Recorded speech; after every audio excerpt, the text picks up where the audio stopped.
ಎಷ್ಟು ಕ್ಯಾರಿಯರ್ ಹಾಕೋಣ. ಹೌದಾ? ಪಾಸ್ ಬಂತು. ಓಕೆ, ಹೆಂಗೆ ಹೇಳ್ತೀರಾ? ಸ್ವಲ್ಪ ಮ್ಯಾಥಮ್ಯಾಟಿಕ್ಸ್ ಮಾಡಬೇಕು. Neil is on josh. Money just deposited in my account. ಗಾಡಿ ಇಟ್ಟಿರೋರ್ದು ಸಮಸ್ಯೆ ಒಂದೊಂದಲ್ಲ. ಬೇಕಾದ್ರೆ ನಮ್ಮ ಇರೋದು ಓಪನ್ ಆಗಿ ಹೇಳ್ತೀವಿ, ನಾವು ಗರ್ಲ್ ಫ್ರೆಂಡ್ಸ್ಗೆ ಬೇಕಾದ್ರೆ ನಾವು ಅದು ಕೊಡ್ತೀವಿ ಇದು ಕೊಡ್ತೀವಿ, ನಾವು ಕೊಡ್ಸೋದೇ ಇಲ್ಲ ವೆಹಿಕಲ್ ಇಟ್ಟಿರೋರು. ಇದಂತೂ ನಿಜ. ಗಾಡಿಗೆ ಇದನ್ನ ಹಾಕ್ಸ್ಬೇಕು ಅಂತ ಅನ್ಕೊಂಡ್ಬಿಟ್ರೆ ಅದೆಷ್ಟೇ ಕಷ್ಟ ಆದರೂ ಇವತ್ತಲ್ಲ ನಾಳೆ ನಾವು ಹಾಕ್ಸೆ. ನಿಜನಾ? Off road tyre approved. ನಿಜನಾ? ನಿಜ ನಿಜ ನಿಜ. Off road tyre, off road girlfriend, off road tracks ಎಲ್ಲ ಅಪ್ರೂವ್ಡ್. ಮನಿಗೆ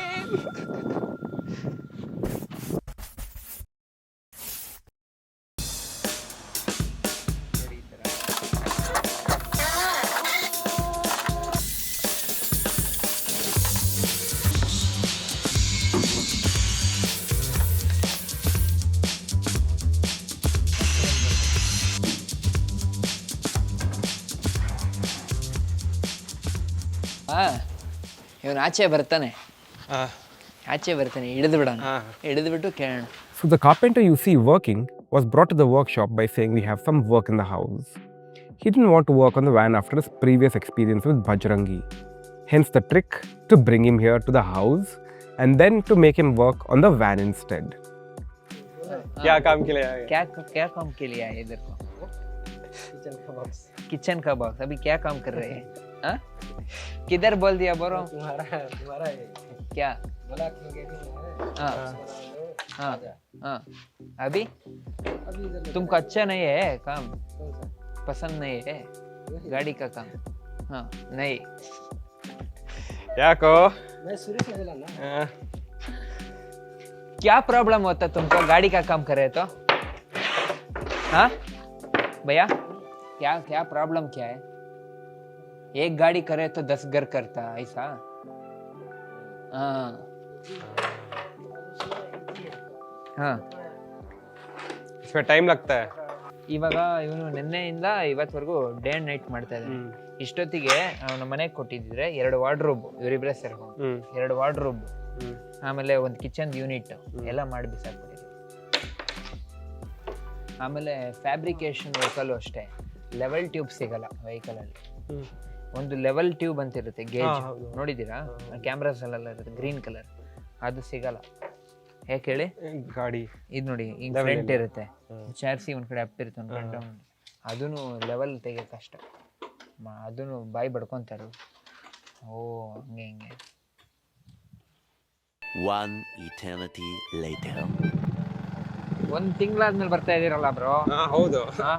ಹಿಂಗಾದ್ರೆ ಹಿಂಗೆ ಏನ್ ಮಾಡೋದು? ನೀವ್ ಫ್ರೀ ಇದ್ದಾಗ ನಾನಿರಲ್ಲ, ನಾವಿದ್ದಾಗ ನೀವಿರಲ್ಲ. ಅದೇ 1 ತಿಂಗಳಲ್ಲಿ ಏನೇನ ಕೆಲಸ ನಡೀತಾ ಇದೆ. ಬನ್ನಿ ಬ್ರೋ, ನೋಡಿ ಗೊತ್ತಾಗುತ್ತೆ ನಿಮ್ಗೆ.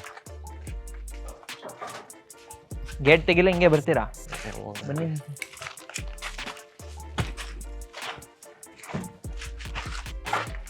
ನೈಸ್. ನೋಡಿ ನೆರಳಲ್ಲಿ ಆರಾಮಾಗಿ ನಿಂತಿದೆ ಗಾಡಿ.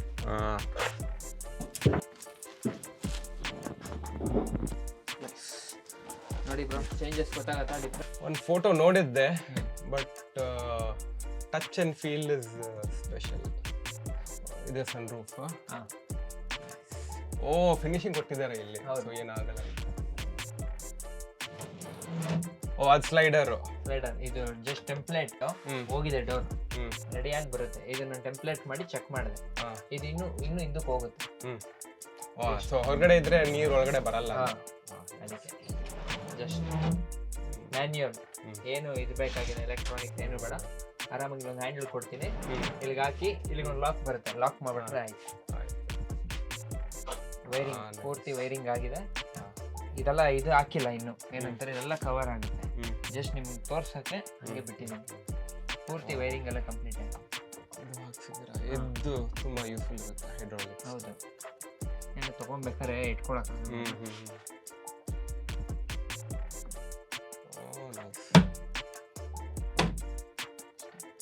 ಸ್ಮೂತ್.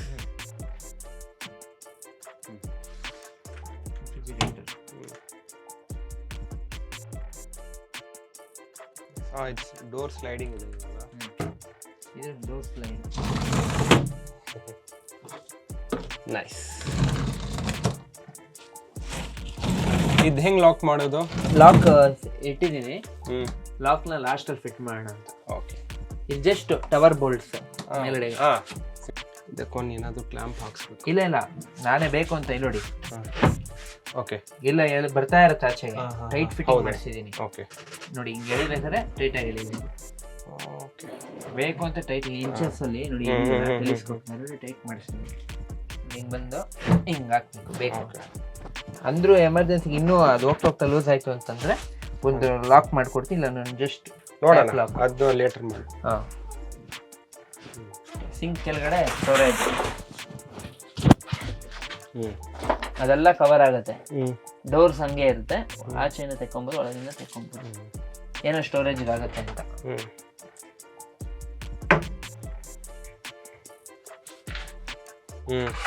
ಇಲ್ಲಿ ನೋಡಿ ಇಷ್ಟು ಬರುತ್ತೆ. ಒಂದು ಚಾರ್ಜಿಂಗ್ ಸಾಕೆಟ್ ಇಷ್ಟು ದೊಡ್ಡದಲ್ಲಿ ಕೂತ್ಕೊಳ್ಳುತ್ತೆ. ಒಂದು ಈ ಥರ ಇಲ್ಲಿ ಕೊಟ್ಟು ಈ ಥರ ಸ್ವಿಚ್ ಇಲ್ಲಿ ಕೊಟ್ಬೋದು. ಅರ್ಥ ಆಯ್ತಲ್ಲ? ಅರ್ಥ ಆಯ್ತು, ಆದರೆ ನಂಗೆ ಸ್ವಿಚ್ ಬೇಡವೇ ಬೇಡ. ಮತ್ತೆ ಯಾವಾಗಲೂ ಆನಲ್ಲೇ ಇರುತ್ತಲ್ಲ, ಡ್ರೈನ್ ಆಗಲ್ವಾ ಬ್ಯಾಟ್ರಿ? ಏನು ಫುಲ್ ಏನು ವೋಲ್ಟೇಜ್ ಬರಲ್ಲ ಅಲ್ವಾ? ಹಾಂ, ಇದು ಇದೆಯಲ್ಲ, ನಾವು ಕರೆಂಟ್ ಕನೆಕ್ಷನ್ ಕೊಟ್ಟಿದ ತಕ್ಷಣ ಇಲ್ಲಿ ರೆಡ್ ಲೈಟ್ ಆನ್ ಆಗುತ್ತೆ. Okay okay okay. ಆನ್ ಆಗಿರುತ್ತೆ ಯಾವಾಗಲೂ ಅಷ್ಟೇ. ಇಲ್ಲಿ ಲೈಟಿಂಗ್ಸ್ ಆನಲ್ಲೇ ಇರುತ್ತೆ. ಓಕೆ. ಎಮರ್ಜೆನ್ಸಿ ಬೇಡ, ಒಂದು ಸ್ವಿಚ್ ಹಾಕ್ಕೊಡೋಣ. ಓಕೆ. ಎಲ್ಲ ಕ್ಲೀನಾಗಿ ಎಲ್ಲ ಕೆಲಸ ಆದ್ಮೇಲೆ ಲಾಸ್ಟಲ್ಲಿ ಮ್ಯಾಟಿಂಗ್ ರೆಡಿ ಇದೆ. ಮ್ಯಾಟಿಂಗ್ ಅವನನ್ನು ಕರೆಸ್ಬಿಟ್ಟು ಲಾಸ್ಟಲ್ಲಿ ಹಾಕ್ಬಿಡೋಣ ಪೂರ್ತಿ ಕ್ಲೀನಾಗಿ. Tentative date? ಹಾಂ, ಡೇಟು ಏನು ಡೇಟ್ ನೀವು ಹೇಳಬೇಕು. ನೀವು ನಾನು ರೆಡಿ ಇದೆ, ನಾನು ಕಾಸು ರೆಡಿ ಇಟ್ಕೊಂಡು ಬಂದಿದ್ದೀನಿ. ಅಲ್ಲ, ನಿಮಗೆ ನಾಳೆ ಸಂಡೇವರೆಗೂ ನನಗೆ ಟೈಮ್ ಬೇಕು. ನೀವು ಯಾವಾಗ ಹೇಳ್ತೀರೋ ಅವಾಗ ಪಕ್ಕ ತಗೊಂಡು ಹೋಗ್ತಾ ಇರ್ಬೋದು ನೀವು. ನೆಕ್ಸ್ಟ್ ವೀಕಲ್ಲಿ ಯಾವ ಡೇ ಬೇಕು ಹೇಳಿ. 1 week later. So it's the 3rd of September, and if this was a Nat Geo shoot, I would walk and talk like this, like a host, but I'm not. This is not a Nat Geo shoot. I don't know what I'm saying, but I know my van is finally ready. After 7 long months, my van is finally ready, and I'm here in Bidadi, in these beautiful fields. Can the cameraman please go a little back, or let me follow? No, he's not going to. You follow me. And right now the van is ready. Vishnu is there still working on it. I am going to try and surprise him, and let's see how that goes. Last time I came, the bush was still like a few inches off the ground. Good rains. It's come all the way till here. See Lantana, my old friend.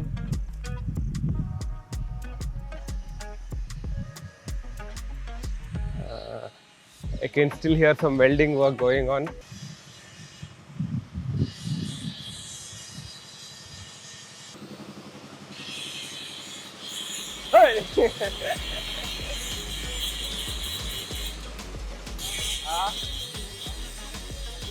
It was so loud in the workshop that my surprise was completely ruined, and we got inside the van instead. I pulled out my checklist and we got back to work as usual. Drawers ಅನ್ನೇ ನೋಡ್ತಾ ಇದ್ದೆ, ಇದು ಈಸಿಯಾಗಿ ಬರುತ್ತೆ, ಹೊರಗಡೆ open ಆಗುತ್ತೆ. ನಾನು ಸ್ವಲ್ಪ ಇವಾಗ ಲಾಕ್ ಇದೆ, ಮ್ಯಾಗ್ನೆಟ್ ಇದೆ, ಇದು ಒಂದು ಆಲ್ರೆಡಿ ಹಿಡಿತಾ ಇಲ್ಲ ಅಷ್ಟೊಂದು. ಓಕೆ, ನೋಡಿ ಲೂಸ್ ಇದೆ. ಸೊ ಏನಾದರೂ ಐಟಮ್ ಇಟ್ಟಿದ್ರೆ, ನಾನು ಆಲ್ರೆಡಿ ಆ ಟ್ರಕ್ಕಲ್ಲಿ ಎಕ್ಸ್ಪೀರಿಯೆನ್ಸ್ ಮಾಡಿದ್ದೀನಿ, ಏನು ಲೂಸ್ ಇದೆ ಒಂದು ಸತಿ ಹೊಡೆದ್ರೆ ಬಡಕ್ ಓಪನ್ ಆದರೆ ಢಬಕ್ ಅಂತ ಬೀಳುತ್ತೆ. ಆಫ್ ರೋಡಿಂಗ್ ಎಲ್ಲ ಬಿದ್ದೇ ಬೀಳುತ್ತೆ. ಓಕೆ. ಸೊ ಇದಕ್ಕೆ ಏನಾದರೂ ಸ್ಟಾಪರ್ ಏನಾದರೂ ಹಾಕ್ಬೋದಾ? ಸಿಂಪಲ್ ನಾಬ್ಸ್ ಸುಮ್ಮನೆ ಹೋಲ್ ಮಾಡಿ ಲಾಕ್ ಮಾಡೋದಿಲ್ಲ, ಸುಮ್ಮನೆ ಅಸಹ್ಯ ಕಾಣುತ್ತೆ. ಸಿಂಪಲ್ ನಾಬ್ಸ್ ಟೈಪ್ ಸಿಗುತ್ತೆ ಪ್ಲಾಸ್ಟಿಕ್ದು, ಅದು ನಾನು ಚರಣ್ಗೆ ಹೇಳ್ತೀನಿ ಬೇಕಾದ್ರೆ. ನೆಕ್ಸ್ಟ್ ಟೈಮ್ ನೀವು ಬಂದಾಗ ಇಲ್ಲಿಗೆ ಹಾಕ್ಕೊಡ್ತೀನಿ. ಸೆಂಟ್ರ್ ಇರುತ್ತೆ, ಅದು ನಿಂಗೆ ತೆಗ್ಸಿದ್ರೆ 2 ಡೋರ್ಗೂ ಆಗುತ್ತೆ. ಆ ಕಡೆ ಹತ್ರ ಹಾಕೊಳ್ಳೋ ಇದೇ ಕಲರ್ಗೆ ಮ್ಯಾಚ್ ಮಾಡ್ತಂದ್ರೆ ಹಾಕ್ಕೊಡೋಣ. ಹಿಂಗೆ ಹಾಕ್ಬಿಟ್ರೆ ಬರಲ್ಲ. ಅದನ್ನು ಸ್ಟ್ರೈಟ್ ಮಾಡೋದೇ ಆರಾಮಾಗಿ ಯೂಸ್ ಮಾಡಿ. ಆ ಥರ ಮಾಡಿ ಸಿಂಪಲ್ ನಾಬ್ಸ್ ಹಾಕೊಂಡು ಮಾಡಿ. ಇಲ್ಲ ಕೀಗಿ ಎಲ್ಲ ಬೇಕಾ? ಏನು ಬೇಡ, ಏನಿಲ್ಲ, ಜಸ್ಟ್ ಅದು ಓಪನ್ ಆಗೇ ಆಗುತ್ತೆ. ಸೊ ಆಯ್ತು, ಸೇಫ್ಟಿಗೆ ಹಾಕೊಳ್ಳೋಣ. ಚೇರ್ ಸೀಟ್ಸ್ ಈಗ ನಿಮ್ಗೆ ಇಲ್ಲಿ ಪರ್ಪಸ್ ಏನು ಬೇಕು ಹೇಳಿ? ವಾಟರ್ ಪ್ರೂಫಿಂಗ್ ಬೇಕು ಕೆಲಸ ಮಾಡೋಕ್ಕೆ, ವರ್ಕ್ ಓಕೆ ಅಲ್ಲ ಇವಾಗ ಇಲ್ಲಿ ವಾಟರ್ ಪ್ರೂಫ್ ಬೇಕು. ಸೆಕೆಂಡ್ ವಾಟರ್ ಪ್ರೂಫ್ ಅಂದ್ರೆ ನಾವು ನದಿಯಲ್ಲಿ ಹೋಗ್ತೀವಿ, ಓಷನ್ ಸರ್ಫಿಂಗ್ ಇದೆಲ್ಲ ಮಾಡಿ ಒದ್ದೆ ಆಗ್ಬಾರ್ದು ಅದು. ಬಂದು ಇಲ್ಲೇ ಡೈರೆಕ್ಟ್ ಒಂದು ಕೂತ್ಕೊಂಡು ಕೆಲಸ ಮಾಡೋಣ, ಸನ್ ಬೋರ್ಡ್ ಹಾಕೊಳ್ಳಿ. ಓಕೆ ಸನ್ ಬೋರ್ಡ್ ಯಾಕಂದ್ರೆ ಸ್ವಲ್ಪ ಚೀಪ್ ಆಗುತ್ತೆ, ಇದು ತುಂಬಾ ಕಾಸ್ಟ್ಲಿ ಬೀಳುತ್ತೆ. ಓಕೆ ಏನಿಲ್ಲ ಅಂದ್ರೆ ಇಲ್ಲಿಂದ ಅಲ್ಲಿಗೆನೆ ಒಂದು ಎಲ್ಲಿ ಬರೀ ಇದು 2 ಪೀಸ್ಗೆ ಒಂದು 8-9 ಸಾವಿರ ಆಗೋಗುತ್ತೆ ಆ ಬೋರ್ಡ್ಗೆ. ಸನ್ ಬೋರ್ಡ್ ಹಾಕೊಂಡ್ರೆ ಚೀಪಾಗಿ ಸಿಗುತ್ತೆ, ಡ್ಯೂರಾಬಿಲಿಟಿ ಇರುತ್ತೆ. ಅದ್ರ ಮೇಲೆ ನೀವು ನೀರಲ್ಲಿ ನೆನೆಸಿಟ್ರು ಏನೂ ಆಗಲ್ಲ. ಅದನ್ನ ಹಾಕೊಳ್ಳಿ. ಸನ್ ಬೋರ್ಡ್ ಕ್ಲೀನಾಗೆ. ನೀವು ಪಿಲ್ಲೋಸ್ ತಂದು ಕೊಡ್ರಿ ನನಗೆ. ಪಿಲ್ಲೋಸ್ ಫ್ರೀ ಸ್ಟೈಲ್, ನಮ್ಮ ಮನೇಲಿ ಏನು ಎಕ್ಸ್ಟ್ರಾ ಇದೆ ಅದೇ ಹಾಕೋದು. ಆ ಥರನಾ? ಹಾಗಾದ್ರೆ ನಾನು ಇದು ಏನಿದೆಯೋ ಇದು ಎಕ್ಸ್ಟ್ರಾನ ಬಿಡಲ್ಲ, ಕಡಿಮೆನೂ ಮಾಡಲ್ಲ. ಅದು ನೆಕ್ಸ್ಟ್ ಬಂದಾಗ ಸನ್ ಬೋರ್ಡ್ ಹಾಕ್ಬಿಟ್ಟು ಇದಕ್ಕೆ ಫಿಕ್ಸ್ ಮಾಡಿಬಿಡ್ತೀನಿ. ವೈಟ್ ಬರುತ್ತೆ ಸನ್ ಬೋರ್ಡ್. ಹಾಂ, ಒಂದು ಸೈಡ್ ಬೇಕಾದ್ರೆ ಅದಕ್ಕೆ ಕ್ಲೀನಾಗಿ ಒಂದು ಯಾವ ಕಲರ್ ಬೇಕೋ ಆ ಕಲರ್ ಇಡಬೇಕು. ಬ್ಲ್ಯಾಕ್. ಓಕೆ, ಬ್ಲ್ಯಾಕ್ ಸಿಗ್ಬೇಕಲ್ವಾ? ಸಿಗುತ್ತೆ. Entrance double switch. ಎಂಟ್ರೆನ್ಸ್ ಇದು ಒಂದೇ ಲೈಟು ಅದು.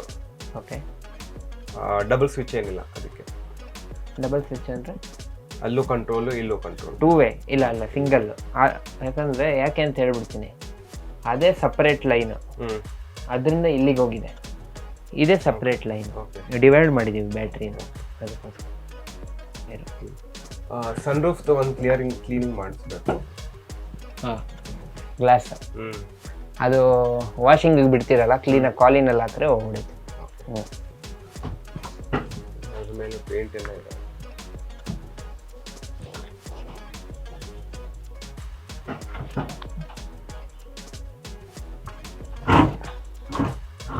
ಇದು ಸ್ವಲ್ಪ ಗ್ರೀಸ್ ಹಾಕ್ಬೇಕು ಬ್ರೋ. ಮರೀದಿರಾ, ನಾನು ಹೇಳಿದ್ದೀನಿ ಚರಣ್ಗೆ, ಗ್ರೀಸ್ ಹಾಕ್ಬಿಟ್ರೆ ಕ್ಲೀನಾಗಿ ಯೂಸ್ ಆಗುತ್ತೆ. ನೆಕ್ಸ್ಟ್ ಇವ್ನ ಮೆಕ್ಯಾನಿಕ್ ವೈಪರ್ಸ್ ಮತ್ತೆ ವಾಟರ್ ಸಿಸ್ಟಮ್ ಮೇಲೆ ಹಾಕ್ತಾನೆ. ಹೌದು.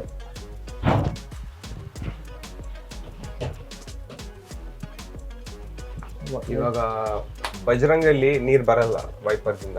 ಓಕೆ, ಇದ್ರಲ್ಲಿ ಬರುತ್ತಾ? ಬರುತ್ತೆ. ಇದೆಯಲ್ಲ ಪಾಯಿಂಟ್, ವೈಪರಲ್ಲೇ ಬಂದ್ಬಿಡುತ್ತೆ ಪಾಯಿಂಟ್. Next glass gradient. ಗ್ಲಾಸಿಗೆ ಒಂದು ಸ್ಕ್ರೀನ್ ಸ್ವಲ್ಪ ಹಾಕ್ಬೇಕಂದ್ರೆ ಅದು ಸ್ವಲ್ಪ ಸಣ್ಣ ಕಟ್. ಅದು ಆನ್ಲೈನಲ್ಲಿ ಆರ್ಡರ್ ಮಾಡಿ. ಏನು ಇಲ್ಲಿ ಇಷ್ಟು ಮಾತ್ರನಾ? ಅದು ನನಗೆ ಮೆಸೇಜ್ ಮಾಡಿ, ನಾಳೆಗೆ ಆಗೋಗುತ್ತೆ ಕೆಲಸ. ಓಕೆ, ಹೇಳ್ತೀನಿ. ಕೂಲಿಂಗ್ ಪೇಪರ್ ಸೈಡ್ಗೆಲ್ಲ ಕೂಲಿಂಗ್ ಪೇಪರ್ ಬೇಕಾ? ಬೇಡ ಅಂತ ತಿಳ್ಕೊಳ್ತಾ ಇದ್ದೀನಿ ನಾನು. ಕರ್ಟನ್ ಹಾಕ್ತಾ ಇದ್ದೀನಿ. Okay. Later that same evening. As you can see, work is still going on. I was hoping the van was all ready to go, but still a little bit of work left. Then I need to go take it to the mechanic. There's about a day's work with that. Change the wheel, check the engine a bit, get everything fine-tuned. And then I get to take it home. And then I get to go on a trip. So another day wasted coming all the way till here, but it's part of the process. Like with all travel, you gotta have time. Yeah.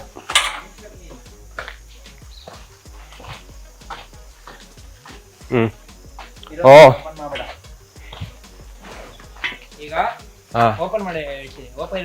ಇದನ್ನ open ಮಾಡಿದ್ರೆ phone open ಮಾಡಿದ್ರೆ ಅಕಸ್ಮಾತ್ ನೀವು ಕೆಳಗಡೆ ಇರ್ತೀರಾ ಅನ್ಕೊಳ್ಳಿ, ಮಳೆ ಬರೋ ಟೈಮಲ್ಲಿ ಈ ಗ್ಯಾಪ್ ಇಂದ ಮಳೆ ಬರುತ್ತೆ ಒಳಗಡೆ, ಗಾಳಿ ಮೇಲೆ ಬೀಳುತ್ತೆ. ಬೇಡ ಏನಾದ್ರು ಒಂದು ಟ್ರೈ ಮಾಡಿ ಅಂತಂದ್ರೆ ಇಲ್ಲಿಂದ ಇಲ್ಲಿಗೆ ಇವಾಗ ಎಕ್ಸ್ಟೆಂಡ್ ಮಾಡ್ಬೋದು. ಏನು ಅದೇನಾದ್ರು ಬೇಕು ಎಕ್ಸ್ಟೆಂಡ್ ಮಾಡ್ಬೇಕಂದ್ರೆ ಏನ್ ಮಾಡ್ಬೇಕು? ಏನಿಲ್ಲ, ಪ್ಲೈವುಡ್ಸ್ ನ ಕಟ್ ಮಾಡಿ ಕ್ಲೀನಾಗಿ ಇಲ್ಲಿವರೆಗೂ ಆಚೆಗೆ ಎಕ್ಸ್ಟೆಂಡ್ ಮಾಡಿ ಅಲ್ಲಿವರೆಗೂ ಹಾಕ್ಬೇಕು. ಇಲ್ಲಿಗೆ ಈಗಲೇ ಹಾಕ್ಬೇಕು, ಅದು ಹಾಕಕ್ ಮುಂಚೆ. ಅದು ಹಾಕದ್ ಮುಂಚೆ ವಾಟರ್ ಪ್ರೂಫ್ ಆಗುತ್ತೆ. ಒಂದೇ ಸೈಜ್ ಕಟ್ ಮಾಡಿ ಹಾಕ್ಬೋದು. ಯಾವಾಗ ನಿಮ್ ಕೆಳಗಡೆ ಒಂದು ಡ್ರಾಪ್ ನೀರು ಬರಲ್ಲ. ಓಕೆ ಅಲ್ವಾ? Correct.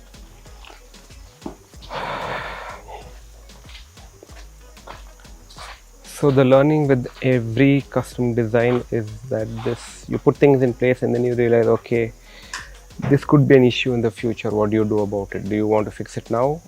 Because the only time you can fix it is now.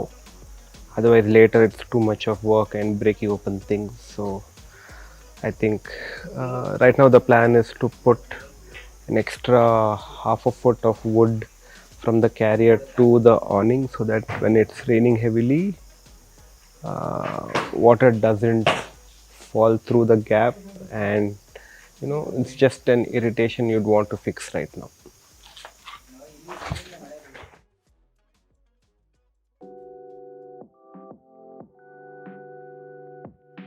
So the last couple of months I had been busy on work and travel. Now I had the time to sit with the interiors and personal touches to the van. I was quite particular that the carrier be large, so then I could carry all my sports equipment on top. And on occasions sleep on top as well when it gets really hot at night.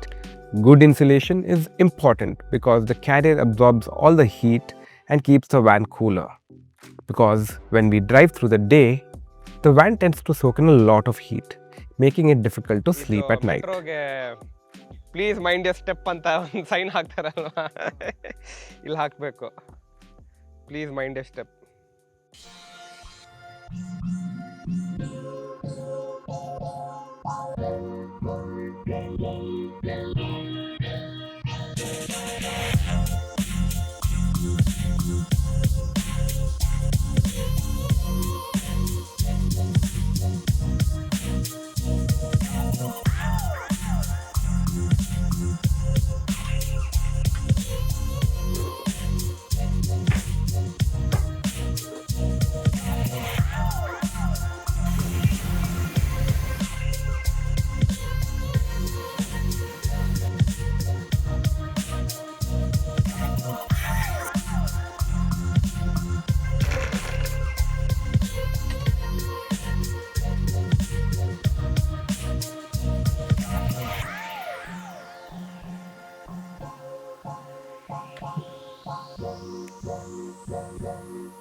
"48 hours later." So back in 2018, when I got inspiration for van life from my 3 months journey with the All India Overland, while editing the films, it reminded me of one scene where James or the other guy, Callum, that's the name, Callum. So there's a flashback that I got where Callum was sitting in the project manager's chair, which was once the driver's chair. So this is me, Neil D'Souza, project managing an old Jeep while Vishnu here is doing the final touches on my cycle carrier. Lastly, I also wanted to install a cycle carrier to be able to move around locally without having to move the van every single time. Also, in the case of emergencies or breakdowns, I could use a cycle to go fetch the mechanic if it was a very remote location and I couldn't move the van around.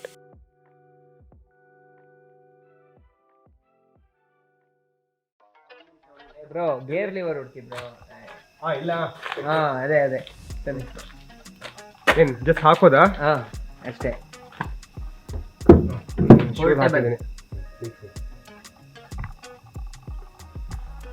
ಸಾಕ್ಬಿಡಿ ಅಷ್ಟೇನಾ? ಅಷ್ಟೇ. Portable gear knob. Kannada film ಅಲ್ಲಿ ಹಿಂಗೆ ಅವನು ಅದನ್ನ ಎತ್ಬಿಟ್ಟು ಹೆಗಣ ಹೊಡೆಯಕ್ಕೆ ಎತ್ಕೊಂಡು ಹೋಗ್ತಾನೆ ರೋಡಲ್ಲಿ. ನ್ಯೂಟ್ಲಿದೆಯೇನೋ? ನ್ಯೂಟ್ಲಿದ್ಯಾ? ಗೊತ್ತಾಗ್ತಾ ಇಲ್ಲ ಏನು. ಇಲ್ಲ, ಇನ್ನು ಕೆಳಗೆ ಮಾಡ್ಬೇಕು ನೀನು.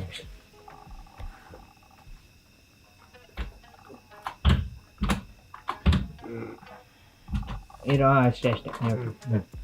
ಸ್ಟಾರ್ಟ್ ಮಾಡಲಾ? ಹಾಂ ಮಾಡಿ. 73% ಬ್ಯಾಟ್ರಿ, 12.5 volts. ಇದು ಒಂದು ನಿಮಿಷ, ಅದೊಂದು ಬೀಪ್ ಬರುತ್ತೆ ಆಮೇಲೆ ಹೊಡಿ.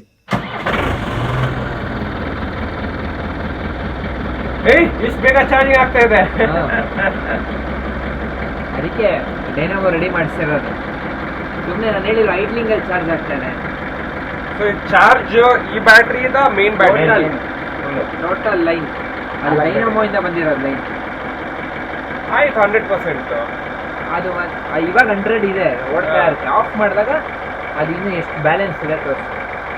ಒಂದು 5 ಕಿಲೋಮೀಟರ್ 10 ಕಿಲೋಮೀಟರ್ ಹೋದ್ರೆ ಫುಲ್ ಚಾರ್ಜ್.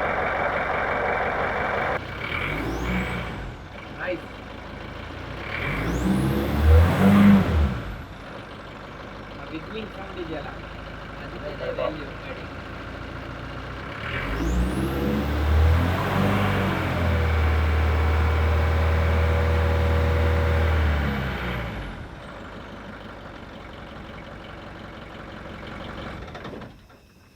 ಹ್ಯಾಪಿ. ಗಾಡಿ ನಿಮಗೆ ರೋಡಲ್ಲಿ ಹೋದಾಗ ಗೊತ್ತಾಗುತ್ತೆ ಹೆಂಗ್ ಹೋಗುತ್ತೆ ಅನ್ನೋದಕ್ಕೆ. Meanwhile, Sanin, come on, Sanin, shake the vehicle. He needs to test the suspension. Anga? Not enough. Sanin doesn't know how to do it. So you do it. Ready? 3, 2, 1, go. Turn, turn, turn, turn, turn, turn, turn, turn, turn.